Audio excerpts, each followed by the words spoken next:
বাবাজিরা আমার, সেজন্য তাদের মাধ্যমে এই দেশে হাজার হাজার মাদ্রাসা প্রতিষ্ঠা হয়েছে হক্কানি আলেম তৈরি করার জন্য। চলতেছিল ভালো, আলহামদুলিল্লাহ ভালোই চলতেছিল।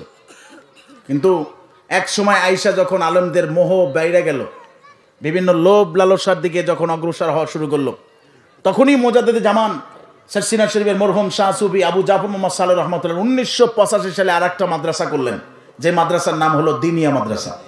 কি মাদ্রাসা? এটা সবাই আওয়াজ করে বল না ভাই, কি মাদ্রাসা? দিনিয়া মাদ্রাসা করছেন 1985 সালে। আমার হযরত পীর সাহেব হুজুরগুলা বলেন, বিভিন্ন ওয়াজে আপনারা শুনেছেন যে আমি আব্বাকে জিজ্ঞেস করলাম বাড়িতে কামিল মাদ্রাসা থাকতে আবার ছোট করে একটা মাদ্রাসা বানানোর দরকার কি? মরহুম হুজুর কেবলা বললেন, বাবা বড় গাছটার নিচে ছোট একটা চারা গাছ লাগাই গেলাম, কোনোদিন যদি বড় গাছটা মারা যায় চারা গাছটা বড় হয়ে যাবে। একটু জোরে কর না সুবহানাল্লাহ।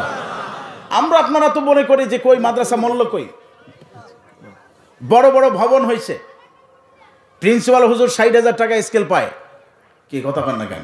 একজন প্রভাষকের নিম্ন স্কেল 16,000 টাকা, একজন দপ্তরি 10,000 টাকা পায়।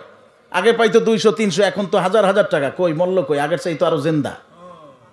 তোমার আমার কাছে এই অর্থটা বড়, কিন্তু আউলিয়া কেরামদের কাছে, পীর মাশায়েখদের কাছে অর্থ বড় না, তাদের কাছে চরিত্র বড়। কথা বলেন ঠিক না বেঠে? কি বড়? চরিত্র বড়, আমল বড়। মহদে জামান টের পাইছিলেন যে সামনে এরকম একটা সময় আসবে, সেই সুযোগটা কি, সেই সময়টা কি আসছে না আসে নাই? কি ভাই জোরে কর না, আসছে না আসে নাই?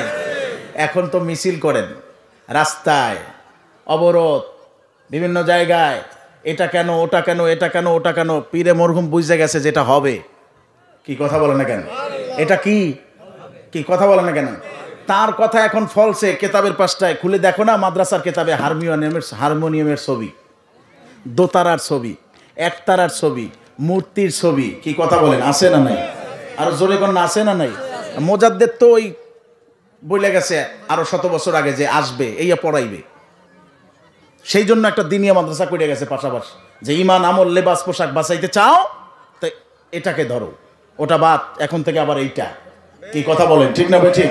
এখন থেকে আবার কি এইটা দিনিয়ার আন্দোলন শুরু করেছেন। আলহামদুলিল্লাহ, আমার হযরত পীর সাহেব হুজুর কেবলা সারা বাংলাদেশের 1 নয় 2 নয় নতুন করে 2,500 দিনিয়া মাদ্রাসা প্রতিষ্ঠা করেছেন। চিৎকার দিয়ে বলেন আল্লাহু আকবার। খুশি না বেজার? কে কে খুশি? 2 হাত উঁচু করে দেখান। নারায়ে তাকবীর, নারায়ে তাকবীর। দিনিয়ার আলো, আর একটু জোরে আওয়াজ করে বলতে হবে, দিনিয়ার আলো, নারায়ে তাকবীর। এই সেই দিনিয়া। আজকের এই কালমেঘা খানকায় সালিয়া মুহিব্বিয়া কমপ্লেক্স, এই দিনিয়া মাদ্রাসা আপনারা এসেছেন। আমার আগে আমি যদিও স্টেজে ছিলাম না, কিন্তু শুনেছি ছোট ছোট বাচ্চারা যে প্রদর্শনী আপনাদের মাঝে শুনাইলো, কি আপনাদের কি ভালো লাগছে না খারাপ লাগছে? কার কার ভালো লাগছে হাত তুলে দেখান। হ্যাঁ তাকবীর। এরকম শিক্ষা, সুশিক্ষায় আরো ছোট ছোট বাচ্চারা বড় হোক আস্তে আস্তে, এটা আমরা চাই কি চাই না? এই কালমেঘা, এই খানকায় সালিয়া মুহিব্বিয়া কমপ্লেক্স এতটুকুই থাকবে না এর চাইতে আরো বড় হবে? কি বড় হোক, এটা আমরা চাই? চাই। কে কে চাই? কে কে চাই? কে কে চাই? নারায়ে তাকবীর। আল্লাহ কবুল করুন, বড় আমিন। আর একটু জোরে করুন আল্লাহুম্মা আমিন। আরে ভাই, এটাই ধরে রাখুন, লাভ হবে। আজ থেকে 10 বছর 15 বছর আগেও মানুষ যেটা বুঝতো না, এখন সেটা বুঝতে শুরু করেছে। আমরাই তো শুরু থেকে দিনিয়ার স্লোগান দিয়েছিলাম। আমি সারসিনা দিনিয়া মাদ্রাসার প্রথম ছাত্র 2001 সালে জামাতে দাহমে ভর্তি হয়েছে। সেখান থেকে শুরু আমার। হযরত পীর সাহেব হুজুর কেবলার কাছে গেলাম যখন 5 জমে উঠেছি, তখন হুজুর কেবলা বললেন পরীক্ষা দেওয়ার দরকার নাই, আল্লাহ চালাবে। পরীক্ষা দিলাম না, দাখিল পরীক্ষা দেই নাই। এরপর আস্তে আস্তে করে দাওরায়ে হাদিস শশিনা থেকে শেষ করেছি। লোকে বলে সার্টিফিকেট না হইলে নাকি চলে না। কই, আমার তো চালান চোতা কিছু নেই। এখানে ইউটিউব আছে, এই যে ক্যামেরা আছে, সারা বাংলাদেশের মানুষকে বলি আমার তো চালান নাই, না আছে দাখিল, আলেম, ফাজেল, কামেল, কোনো সার্টিফিকেট কিচ্ছু নেই। আল্লাহ আমারে চালায় না।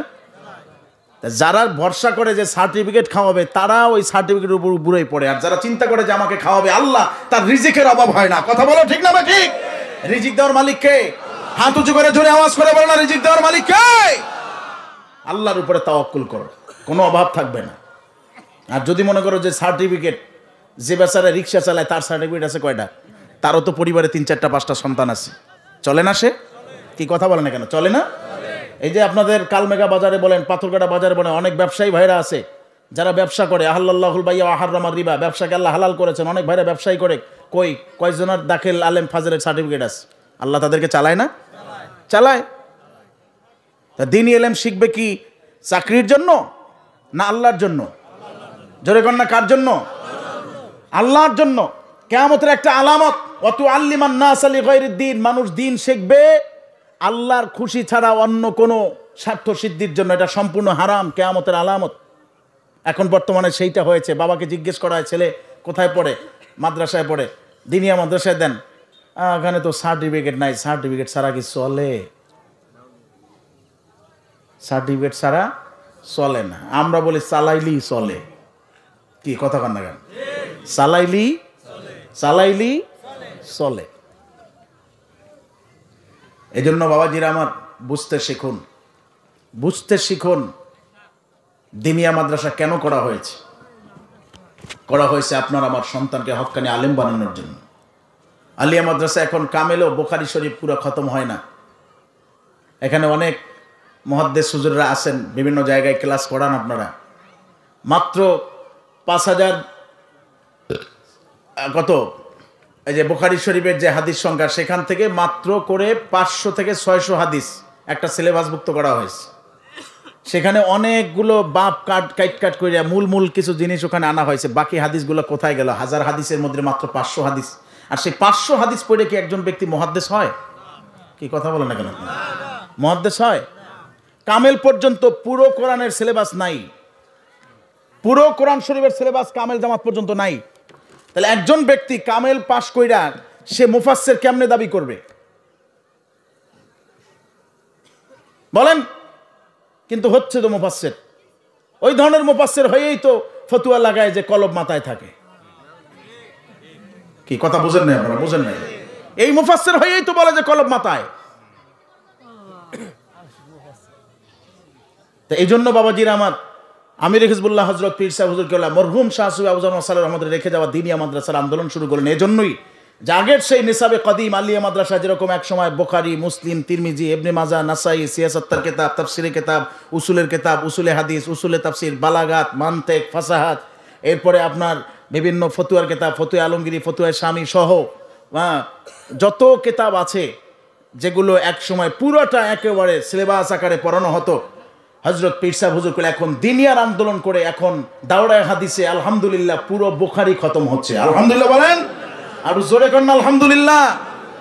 জামাতে শশম থেকে শুরু হয় পবিত্র কোরআন শরীফের তাফসীর, একেবারে তাফসীর জামাত পর্যন্ত পুরো কোরআন শরীফের একেবারে পার্ট বাই পার্ট একেবারে টোটালটা শেষ করে দেওয়া হয়। আলহামদুলিল্লাহ বলেন, আলহামদুলিল্লাহ বলেন।